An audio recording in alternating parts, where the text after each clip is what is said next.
నమస్తే, welcome to our news network. ఇవాళ మళ్ళీ పెట్రోలు డీజిల్ రేట్లు పెరిగాయి. దేశవ్యాప్తంగా ఈ విధంగా పెట్రోల్ డీజిల్ రేట్లు పెరగడం ఈ నెలలోనే అంటే ఇంకా ఈ 11 రోజుల్లోనే నాలుగోసారి ఇది.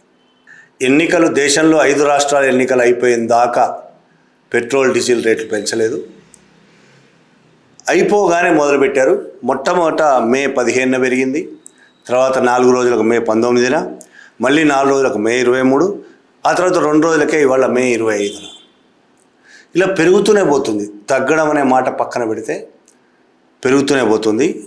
మే 15న పెట్రోల్కు 3 రూపాయలు, డీజిల్కు 3 రూపాయలు పెరిగింది. మే 19న పెట్రోల్కు 90 పైసలు, డీజిల్కు 90 పైసలు పెరిగింది. మే 23న పెట్రోల్కి 87 పైసలు, డీజిల్కు 91 పైసలు పెరిగింది. మళ్ళీ ఇవాళ పెట్రోల్కు 2 రూపాయల 61 పైసలు, డీజిల్కి 2 రూపాయల 71 పైసలు పెరిగింది. ఈ మొత్తం 4 సార్లు పెరగడం దాదాపు పెట్రోల్కి 7 రూపాయల 50 పైసలు, డీజిల్కు 7 రూపాయల 60 పైసలు మొత్తంగా పెరిగింది ఒక్క నెలలో, ఈ 11 రోజుల్లోనే. దీంతో దాదాపు రేట్లు ఎట్లా పెరిగాయంటే, మన హైదరాబాద్లో తీసుకుంటే ఇవాళ పెట్రోల్ రేటు 115 రూపాయల 69 పైసలు, అటు ఇటుగా ఉండొచ్చు కొంత. డీజిల్ 103 రూపాయలు. అదే ఢిల్లీలో 102 రూపాయల 12 పైసలు ఉంది పెట్రోలు, డీజిల్ 95 రూపాయల 20 పైసలు ఉంది, అటు ఇటుగా ఉండొచ్చు. దీనికి కారణం ఏం చెప్తున్నారు? డీజిల్ పెట్రోల్ రేట్లు పెరగడం. అసలు పెరగవు అని ఎలక్షన్ల టైంలో అమిత్ షాతో సహా చెప్పారు కదా, అందరూ చెప్పారు, పెట్రోలియం మంత్రితో సహా ప్రతి ఒక్కరు చెప్పారు, విదేశాంగ మంత్రి కూడా చెప్పారు, పెట్రోల్ డీజిల్ రేట్లు పెంచే ప్రసక్తే లేదు, పెరిగే సమస్య లేదు. ఇక్కడ మన కేంద్ర మంత్రి కిషన్ రెడ్డి కూడా చెప్పాడు, పెరుగుతాయని చెప్పిన వాళ్ళ మీద దండయాత్ర చేశాడు కిషన్ రెడ్డి. అయితే పెరగబోవు అని ఆయన పెరగవు అని చెప్పిన నెక్స్ట్ డేనే, ఆయన 14వ తారీఖు అదో చెప్పాడు, నెక్స్ట్ డేనే పెరిగింది. అసలు పెరగవు అని చెప్పి ఇవాళ పెరుగుతున్నప్పుడు ఏం మాట్లాడుతున్నారు? వాళ్ళ అబద్ధాలు చెప్పింది కాకుండా, పెరగవు అనే అబద్ధాలు చెప్పింది కాకుండా, ఇవాళ అంతర్జాతీయ క్రూడ్ ఆయిల్ మార్కెట్లో క్రూడ్ ఆయిల్ విపరీతంగా ధరలు పెరుగుతున్నాయి. దానికి అంతర్జాతీయంగా ఆయిల్ సంక్షోభం కారణం, యుద్ధం కారణం, ఇరాను అమెరికా ఇజ్రాయెల్ మధ్య జరుగుతున్న యుద్ధం కారణంగా రేట్లు విపరీతంగా పెరిగిపోతున్నాయి. కాబట్టి మనకు కూడా రేట్లు పెరిగింది, అది నిజం కూడా. క్రూడ్ ఆయిల్ రేట్లు చాలా పెరిగాయి. దానికి తగ్గట్టుగా ప్రతి దేశం తమ రేట్లను సర్దుబాటు చేసుకోవాల్సిన అవసరం ఉంది. కానీ చాలా దేశాలు ఏం చేస్తున్నాయంటే, ప్రజలకు సబ్సిడీ ఇస్తూ పెట్రోల్ ధరలు అంతకుముందు ఎంత ఉన్నాయో అదే రేట్లో కొనసాగిస్తున్నాయి, సబ్సిడీ ఇస్తున్నాయి. మన దేశంలో పెంచుతున్నారు. మన దేశంలో బీజేపీ ప్రభుత్వం వచ్చిన తర్వాత క్రూడ్ ఆయిల్ రేట్లు ఎట్లున్నాయి, మన దేశంలో రేట్లు ఎట్లున్నాయి కూడా మనం చూడాల్సిన అవసరం ఉన్నది. క్రూడ్ ఆయిల్ రేట్లు ఇవాళ పెరిగాయి కాబట్టి మనం రేట్లు పెంచుతున్నామని మాట్లాడుతున్నారు కదా. క్రూడ్ ఆయిల్ రేట్లు దారుణంగా తగ్గిపోయిన పరిస్థితుల్లో, పూర్తిగా పడిపోయిన పరిస్థితుల్లో కూడా మన దేశంలో రేట్లు తగ్గలేదు. అది మనం అర్థం చేసుకోవాలి. ఇంకొకటి కూడా మీడియాలో ఈ మధ్య మీడియాలో ప్రచారం జరుగుతున్నది, మన్మోహన్ సింగ్ ప్రభుత్వం ఉన్నప్పుడు ఎంత పర్సెంటేజ్ పెరిగిందో ఇప్పుడు అంత పర్సెంటేజ్ పెరగలేదు అని. ఈ పర్సెంటేజ్ లెక్కల్లో కూడా చాలా మతలబు ఉంటుంది. మన్మోహన్ సింగ్ ఉన్నప్పుడు లేదు కాంగ్రెస్ ప్రభుత్వం ఉన్నప్పుడు క్రూడ్ ఆయిల్ రేట్లు ఎంత ఉండే, మన దేశంలో రేట్లు ఎంత ఉండే అనేది కూడా మనం గమనించాల్సిన అవసరం ఉంటుంది. కాంగ్రెస్ ప్రభుత్వం ఏదో గొప్పగా చేసి దేశానికి మేలు చేస్తుందనే అభిప్రాయం కూడా నాకేమీ లేదు. ఓట్ల రాజకీయాల్లో భాగంగా వాళ్ళు కూడా సబ్సిడీలు ఇవ్వడం కానీ ఓట్ల రాజకీయాల్లో భాగం కావచ్చు. పెట్టుబడిదారులకు లాభం చేకూర్చే పనులు వాళ్ళు కూడా చాలానే చేయడం కాదు, వాళ్ళు కూడా అదే పని చేశారు. ఇప్పుడు అదొక్కటే పని చేస్తున్నారు. ఇప్పుడు కాంగ్రెస్ ప్రభుత్వం హయాంలో, ఇప్పటి హయాంలో క్రూడ్ ఆయిల్, ప్రపంచ మార్కెట్లో క్రూడ్ ఆయిల్ ధరలు, మన దేశంలో పెట్రోల్ డీజిల్ ధరలు ఒకసారి పరిశీలిస్తే, కాంగ్రెస్ ప్రభుత్వ హయాంలో మొత్తంగా కాకుండా 2014 మాత్రమే తీసుకుంటే, 2014 చివరి అదే గవర్నమెంట్ కాబట్టి కాంగ్రెస్ది, 2014లో క్రూడ్ ఆయిల్ ధరలు మన రూపాయలతో 6,300 రూపాయలు ఉన్నాయి. బ్యారెల్ ధర 6,300 ఒక బ్యారెల్ ధర, క్రూడ్ ఆయిల్ బ్యారెల్ ధర ఉంది. అప్పుడు మన దగ్గర పెట్రోల్ ధర 72 రూపాయలు లీటరు, డీజిల్ ధర 56 రూపాయలు డీజిల్. ఇది గుర్తుపెట్టుకోండి ఒకసారి, 2014లో ఇది. ఆ తర్వాత క్రమం 2015 నుంచి ఇప్పటిదాకా, 2015లో సడన్గా క్రూడ్ ఆయిల్ ధరలు ప్రపంచ మార్కెట్లో చాలా దిగజారినాయి. 6,300 ఉన్న క్రూడ్ ఆయిల్ ధర 3,000కు పడిపోయింది 2015లో. చాలా దారుణంగా పడిపోయినాయి. అప్పుడు అంటే సగానికంటే తక్కువకు పడిపోయినాయి. కాంగ్రెస్ హయాంలో 6,300 ఉంటే తర్వాత 3,000 అంటే సగానికంటే తక్కువ పడిపోయినప్పుడు మనం ఎంతకి ఇవ్వాలి? కాంగ్రెస్ 72 రూపాయలకు ఇచ్చింది కదా, సగానికి ఇచ్చినా సరే 35 రూపాయలకు లీటర్ ఇవ్వాలి ఆ రేటు ప్రకారం పెట్రోల్. డీజిల్ అయితే దాదాపు 28 రూపాయలకు ఇవ్వాలి.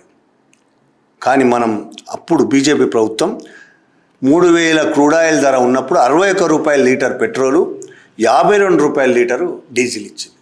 అంటే క్రూడ్ ఆయిల్ ధర తగ్గినప్పటికీ మనం ఇక్కడ ఆయిల్ కంపెనీలు ప్రభుత్వం లాభాల్లో ఉన్నది, డబల్ లాభాల్లో, మామూలు లాభాల్లో కాదు. సబ్సిడీ ఇవ్వకపోగా డబల్ లాభాల్లో ఉన్నది, లాభాలు సంపాదించింది. అప్పుడే కాదు, 2016లో 3,200 క్రూడ్ ఆయిల్ ధర, మన లీటర్ పెట్రోల్ ధర 64, డీజిల్ ధర 46. 2017లో 3,700 క్రూడ్ ఆయిల్ ధర, లీటర్ పెట్రోల్ ధర మన దగ్గర 70 రూపాయలు, డీజిల్ ధర 57. 2018లో క్రూడ్ ఆయిల్ ధర 4,800, అప్పుడు పెట్రోల్ ధర 79, డీజిల్ ధర 66. 2019లో 4,300 క్రూడ్ ఆయిల్ ధర, మన పెట్రోల్ ధర 74 లీటరు, డీజిల్ ధర 67. 2020లో 3,300 మళ్ళీ తగ్గింది క్రూడ్ ఆయిల్ ధర, పెట్రోల్ ధర మాత్రం పెరిగింది 80 రూపాయలు లీటరు, 62 రూపాయలు డీజిల్ ధర. 2021 5,900 రూపాయలు క్రూడ్ ఆయిల్ ధర పెరిగింది. పెట్రోల్ ధర మన దగ్గర 95 రూపాయలు, డీజిల్ ధర 81. 2022లో క్రూడ్ ఆయిల్ ధర 7,300, పెట్రోల్ ధర 97, డీజిల్ ధర 90. 2023లో 6,900 క్రూడ్ ఆయిల్ ధర, 96 పెట్రోలు, 94 డీజిల్. 2024లో 6,600 క్రూడ్ ఆయిల్ ధర, 95 రూపాయలు పెట్రోల్ ధర మన దగ్గర లీటర్కు, 96 రూపాయలు డీజిల్ ధర. 2025లో క్రూడ్ ఆయిల్ ధర 6,800, పెట్రోల్ ధర మన దగ్గర 96 రూపాయలు లీటరు, డీజిల్ ధర 101 రూపాయలు లీటరు. ఇక ఇప్పుడు 2026లో ఇప్పుడు మేలో క్రూడ్ ఆయిల్ ధర 9,700, చాలా పెరిగింది. మన పెట్రోల్ ధర 115 రూపాయలు చిల్లర, ఒక్కొక్క రాష్ట్రంలో ఒక్కొక్క రేటు ఉండొచ్చు. 115 రూపాయలు లీటరు, డీజిల్ 103 రూపాయలు. దీన్ని చూస్తే మనకు అర్థమవుతుంది గోధి మీడియా చేసే ప్రచారం అబద్ధమని, బీజేపీ చేస్తున్న ప్రచారం కూడా పచ్చి అబద్ధం. గత ప్రభుత్వంలో మాకంటే ఎక్కువ ధరలు ఉన్నాయని, మేము చాలా తగ్గించామని పర్సంటేజ్ వాళ్ళది క్రూడ్ ఆయిల్ ధర ఎంత ఉందో అది చెప్పకుండా అప్పుడు ఎంతుంది ఇప్పుడు ఎంతుంది మాట్లాడుతుంది. మన్మోహన్ సింగ్ హయాంలో 6,300 రూపాయలు క్రూడ్ ఆయిల్ ధర ఉన్నప్పుడు పెట్రోల్ ధర 72, డీజిల్ ధర 56కి ఇచ్చారు. సరే, ఆ తర్వాత చాలా దాదాపు 7-8 ఏళ్ల పాటు క్రూడ్ ఆయిల్ ధర చాలా తగ్గుతూ వచ్చింది. కొంత తర్వాత మెల్లిగా పెరుగుతూ వచ్చింది. 3,000, 3,200, 4,000 ఉన్నప్పుడు కూడా కాంగ్రెస్ హయాంలో కంటే కూడా డీజిల్ రేట్లు, పెట్రోల్ రేట్లు చాలా పెరిగాయి. అంటే ఇంతకాలము మన ప్రభుత్వ ఆయిల్ కంపెనీలు లాభాలు దండుకున్నాయి. లక్షల కోట్ల లాభాలు సంపాదించాయి. లక్షల కోట్లే, 1-2 రూపాయలు కాదు, 1,000 కోట్లు కూడా కాదు, లక్షల కోట్లు లాభాలు ఆర్జించాయి. క్రూడ్ ఆయిల్ 10 రూపాయలకు కొంటే ఇక్కడ పెట్రోల్ విపరీతమైన ధరకు అమ్మేసి, అంతకు ముందు కంటే డబల్ ధరలకు అమ్మి లక్షల కోట్ల రూపాయల లాభాలు ఆర్జించాయి. ఇప్పుడు ఏం చెప్తున్నారు? క్రూడ్ ఆయిల్ ధరలు పెరిగాయి కాబట్టి, సంక్షోభంలో ఉంది కాబట్టి, ఇది కాబట్టి, అది కాబట్టి, లక్ష కథలు చెప్తారు. ఈ విధంగా వాళ్ళు డీజిల్, పెట్రోల్ రేట్లు పెంచడం అనేది మొత్తం దేశ ఆర్థిక వ్యవస్థ మీదే తీవ్రమైన దెబ్బ పడుతుంది. దేశ ఆర్థిక వ్యవస్థ మీద దెబ్బ పడడం అంటే ఏదో లెక్కల్లో గీసుకోవడం ఆర్థిక వ్యవస్థ కదా, లెక్కల్లో 10 తగ్గడం, 20 పెరగడం, 5 తగ్గడం, ఇది కాదు. దేశంలో ఉన్న 140 కోట్ల మంది ప్రజల్లో దాదాపు 100 కోట్ల పైన ప్రజలు ఆకలితో అలమటిస్తారు. కొనుగోలు శక్తి నశించిపోతుంది. కొనుగోలు శక్తి నశించిపోవడం అంటే వాళ్ళకు వచ్చే జీతాలకు, కొనాల్సిన నిత్యావసర వస్తువుల ధరలకు మధ్య పొంతన లేకుండా పోతుంది. 1,000 రూపాయలు జీతం వస్తే 1,500 ఖర్చు పెట్టాల్సి వస్తుంది. ప్రతి నెల అప్పుల పాలయ్యే పరిస్థితి వస్తుంది. డీజిల్, పెట్రోల్ మీద ఆధారపడి అన్ని వస్తువుల రేట్లు పెరుగుతాయి. ప్రతి వస్తువు తయారైన తర్వాత మొత్తం దేశం మొత్తంకి చేరాలంటే లారీలో, ట్రైన్లో, రకరకాల పద్ధతుల ద్వారా దాన్ని ఎగుమతి చేస్తారు. అలాగ దేశమంతా వెళ్ళాలంటే పెట్రోల్ డీజిల్ ద్వారానే అవుతుంది. లారీలైనా పెట్రోల్ డీజిలే. దీనివల్ల ఆయిల్ పెట్రోల్ డీజిల్ రేట్లు పెరగడం వల్ల వాటి రేట్లు కూడా, ట్రాన్స్పోర్ట్ రేటు కూడా విపరీతంగా పెరుగుతుంది. ఆ పెరిగిన ట్రాన్స్పోర్ట్ రేటు మన మీదనే పడుతుంది. 10 రూపాయలు నిన్నటిదాకా దొరికిన వస్తువు ఇవాళ 15 రూపాయలు అవుతుంది. నిన్నటిదాకా మనకున్న 1000 రూపాయల జీతం ఇవాళ 1100 1200 కాదు, అంతే జీతం ఉంటుంది. జీతం పెరగదు. వస్తువుల రేట్లు పెరుగుతూ ఉంటాయి. ఒక వస్తువు 2 వస్తువులు కాదు, నిత్యావసర వస్తువులు అన్ని రేట్లు పెరుగుతాయి. ఆల్రెడీ కొన్ని రేట్లు పెరగడం ప్రారంభమైంది. పాల రేట్లు పెరిగినాయి, పప్పుల రేట్లు పెరుగుతున్నాయి, కూరగాయల రేట్లు కూడా పెరుగుతాయి ట్రాన్స్పోర్ట్ వల్ల. దేశంలోని ప్రతి వస్తువు రేటు పెరుగుతుంది. ప్రతి వస్తువు రేటు మనం ఊహించిన స్థాయిలో పెరుగుతుంది. ఒకవైపు ఆర్థిక మాంద్యం, దారుణమైన ఆర్థిక సంక్షోభంలో కూరుకుపోతున్న దేశం అనేది నిపుణులు చెప్తున్నారు. మన కళ్ళ ముందు అర్థమవుతున్నది. ఒకటి ఇరాన్ అమెరికా ఇజ్రాయెల్ యుద్ధం కారణం కావచ్చు. రెండోది మన భారతదేశంలో ఉన్న ప్రభుత్వమే, బీజేపీ ప్రభుత్వం అనుసరిస్తున్న విధానాలు.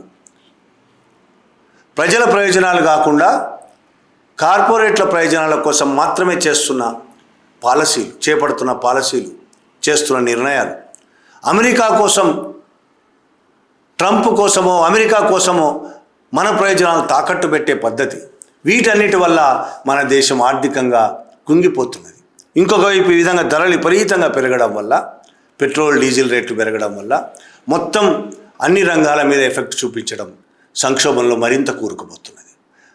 ప్రజలు బతకలేని పరిస్థితి వస్తున్నది. ఏ వస్తువు రేపు కొనలేని పరిస్థితి వస్తుంది. మనం ఆకలితో చచ్చిపోయే పరిస్థితి వస్తుంది. రైతుల పరిస్థితి కూడా అట్లే ఉంటుంది. పంట దిగుబడులు కూడా తగ్గిపోయే పరిస్థితి ఉంటుంది. ఎరువులు ఉండవు, ఎరువుల రేట్లు కూడా పెరిగిపోతున్నాయి. ఎరువులు దొరికే పరిస్థితి కూడా లేదు. విత్తనాల రేట్లు పెరిగిపోతున్నాయి. అవి కూడా విదేశాల నుంచి దిగుమతి విత్తనాలు, మొత్తం ఆ రేట్లు కూడా పెరిగిపోతున్నాయి. మొత్తంగా భారతదేశం ఆర్థిక సంక్షోభంలో కూరుకుపోతుంది. ప్రజల జీవనం రోజు రోజుకు దిగజారిపోతున్నది. దీన్ని మధ్యతరగతి ప్రజలు కావచ్చు, చదువుకున్న వాళ్ళు కావచ్చు, సోషల్ మీడియాలో మాట్లాడుతున్నారు, రాస్తున్నారు, వీడియోలు పెడుతున్నారు. దానికి భయపడిపోతున్నది బీజేపీ ప్రభుత్వం. వాళ్ళు చేసేవన్నీ చేస్తారు. ఎవరైనా గొంతెత్తి అసమ్మతి వెలిబుచ్చితే, మాట్లాడితే, అసమ్మతి గళం వినబడితే వెంటనే ఆ గొంతును నొక్కేస్తారు. ఈ రేట్లు పెరుగుతున్న క్రమంలోనే మొన్న 23వ తేదీన ఇన్స్టాగ్రామ్లో ఒక అమెరికన్ ప్రొడక్షన్ ఒక పోస్ట్ చేసింది. అమెరికన్ ప్రొడక్షన్స్ అమెరికన్ నిర్మాతగా ఒక సినిమా తీశారు 2010లో, పీప్లీ లైవ్ అనే సినిమా. కొంతమంది గుర్తుంటుంది, కొంతమంది తెలియకపోవచ్చు కూడా. తెలియకపోతే ఖచ్చితంగా చూడండి పీప్లీ లైవ్ సినిమా. ఈ సమాజానికి అవసరమైన సినిమా అది. పీప్లీ లైవ్ అనే చిన్న సినిమానే కావచ్చు, కానీ దేశమంతా బాగా ఆడింది. దానికి పల్లెటూరులో ప్రజలు కావచ్చు, అర్బన్ ప్రజలు కావచ్చు, దాన్ని చాలా ఎక్కువగా చూశారు. యూత్ కూడా బాగా చూశారు. పీప్లీ లైవ్ అనే సినిమా. ఆ సినిమాలో మెహంగాయి డయ్యన్ కాయే జాత్ హై అనే ఒక పాట ఉంటుంది. ధరల పెరుగుదలైన రాక్షసి మమ్మల్ని మింగేస్తుంది అని అర్థం. ఆ పాట చాలా ఫేమస్. పల్లెటూరులో అందరు పేదలందరూ కూర్చొని రాత్రిపూట పాడుకుంటుంటారు ఆ పాట అమెరికన్ ప్రొడక్షన్స్ ఇన్స్టాగ్రామ్లో పోస్ట్ చేసింది. మళ్ళీ 2010 అంటే 16 ఏళ్ల తర్వాత ఆ పాటను 23వ తేదీన రాత్రి 10 గంటలకి పోస్ట్ చేశారు. ఎందుకు? దేశంలో పెరిగిపోతున్న ధరలు, పెట్రోల్ ధరలు, డీజిల్ ధరలు ఇవి చూస్తూ పీపుల్ అటువైపు ఆలోచిస్తున్నారు కాబట్టి ఆ వీడియో మళ్ళీ పెడితే మళ్ళీ చూస్తారు జనం. ఆ ఉద్దేశం, వాళ్ళ బిజినెస్ మైండే కావచ్చు, ఆ ఉద్దేశంతోనే పోస్ట్ చేశారు. हर महीना उछले पेट्रोल डीजल का भी उछले रोल, सगर भाई के काहे बोल। हर महीना उछले पेट्रोल डीजल का उछले रोल, सगर भाई के काहे बोल। और उसा बासमती धान मरी जात है, महंगाई टाइम खाता है।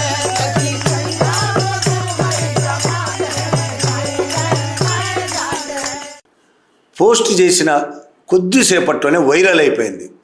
సోషల్ మీడియాలో చాలా వైరల్ అయింది ఆ పాట. ఇప్పటి జనరేషన్కు ఆ సినిమా ఉన్నట్టు, ఆ పాట ఉన్నట్టు కూడా తెలియదు. ఇప్పుడు కొత్తగా ఆ పాట చూశారు, వాళ్ళు పాట విన్నారు, వాళ్ళకు బాగా నచ్చింది, వెంటనే షేర్లు చేశారు, వైరల్ అయిపోయింది. ఏం జరిగిందో ఊహించవచ్చు మనం. 2-3 గంటల్లో 4-5 గంటల్లో కొన్ని గంటల్లోనే డిలీట్ అయిపోయింది. ఇన్స్టాగ్రామ్ అకౌంట్లో నుంచి ఆ పాట డిలీట్ అయిపోయింది. ఎవరు చేశారు డిలీటు? వాళ్ళే చేసి ఉండొచ్చు. ఎందుకు చేయాల్సి వచ్చింది? ఒత్తిడి ఎక్కడి నుంచి వచ్చింది? ఆ ప్రచారం కూడా ఇప్పుడు సోషల్ మీడియాలో దాని గురించి కూడా చర్చ తీవ్రంగా నడుస్తున్నది.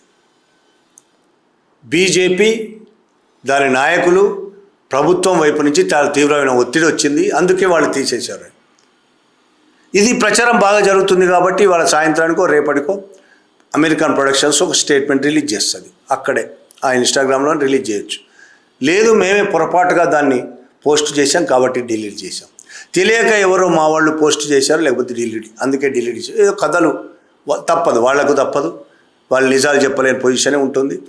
అలా చెప్పకపోతే మరింత ఒత్తిడి ఉంటుంది.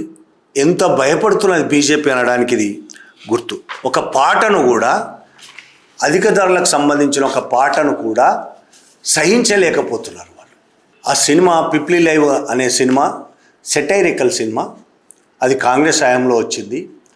వ్యవస్థ మీద సెటైరికల్, ఇప్పుడు నడుస్తున్న రాజకీయాల మీద, మీడియా టీఆర్పీ రేట్ల మీద, రాజకీయ నాయకులు చేస్తున్న వ్యవహారాల మీద, రైతుల ఆత్మహత్యలకు సంబంధించి ఇట్లా చాలా విషయాల్లో సెటైరికల్గా చెప్పాడు సినిమాని. రైతులు ఆత్మహత్య చేసుకొని చచ్చిపోతుంటే మీడియా దాన్ని ఎట్లా దాని టీఆర్పీ రేట్ల కోసం మలుస్తుందో, దాన్ని స్టోరీలుగా మలుస్తుందో, దాన్ని టీఆర్పీ రేటింగ్లో భాగంగా ఎట్లా చేస్తుందో, రాజకీయ నాయకులు ఆ ఆత్మహత్యలను తమ ఓట్లుగా ఎట్లా మలుచుకుంటారు. ఇట్లా చాలా చాలా మంచి సినిమా, బాగుంది. అందులో ఈ పాట కూడా ఉంది, మెహంగాయి అని, అధిక ధరలకు వ్యతిరేకంగా. దాన్ని చూసి కూడా భయపడుతుంది బీజేపీ. అయితే ఇక్కడ విచిత్రం ఏంటంటే, ఇప్పుడు ఆ పాటను మైథిలి ఠాగూర్ అనే ఒక అమ్మాయి పాడిన వీడియో మళ్ళీ వైరల్ అవుతుంది.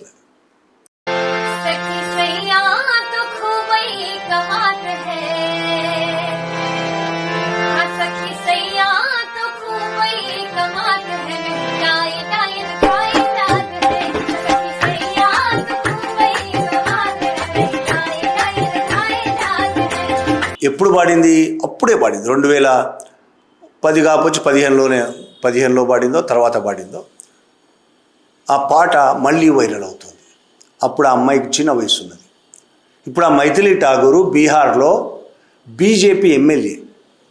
ఆమె గాయని, మొన్నటిదాకా ఎలక్షన్లకు ముందు దాకా గాయనిగానే పరిచయం అందరికీ, పాటలు పాడుతూ ఉంటుంది. ఈ మెహంగాయి అనే పాట పాడింది ఆమె. అది ట్విట్టర్లోనూ మిగతా సోషల్ మీడియా ప్లాట్ఫామ్స్లో ఉంది. ఇప్పుడు మళ్ళీ దాన్ని బయటకు తీసి ఆమె ఇప్పుడు బీజేపీ ఎమ్మెల్యే, తాను పాడిన పాట మీద తాను ఏమంటుందో అనేది ఇప్పుడు ప్రశ్నే. గతంలో కాంగ్రెస్ అధికారంలో ఉన్నప్పుడు ఈ మెహంగాయి పాటను షేర్ చేసిన వాళ్ళు చాలామంది బీజేపీ నాయకులే. ఈ అధిక ధరలకు సంబంధించి పిప్లీ లైవ్లో ఉన్న పాటని షేర్ చేసి ప్రచారం చేసిన వాళ్ళు కూడా ఇప్పుడు 2015లో, 2016, 2017లో చాలా పెద్ద ఎత్తున షేర్ చేశారు. 2010లో అంటే అప్పటికి ఇంకా సోషల్ మీడియా రాలేదు కాబట్టి యూట్యూబ్లోనే ఉన్నది. ఇప్పుడు వాళ్ళు చిన్న పాటకు కూడా భయపడిపోతున్నారు. ఒకవైపు ధరలు పెంచుతారు, దానికి వ్యతిరేకిస్తూ మాట్లాడిన వాళ్ళను సోషల్ మీడియా అకౌంట్లు బ్యాన్ చేస్తారు, లేకపోతే డిలీట్ చేయిస్తారు, బెదిరిస్తారు, పోస్టులు డిలీట్ చేయిస్తారు. ఇంకా సీరియస్గా అయినా భయపడకుండా మాట్లాడితే అక్రమ కేసులు పెట్టి జైలుకు పంపిస్తారు. ఇది బీజేపీ ప్రస్తుతం నడిపిస్తున్న దుర్మార్గమైన పరిపాలన. Thank you very much.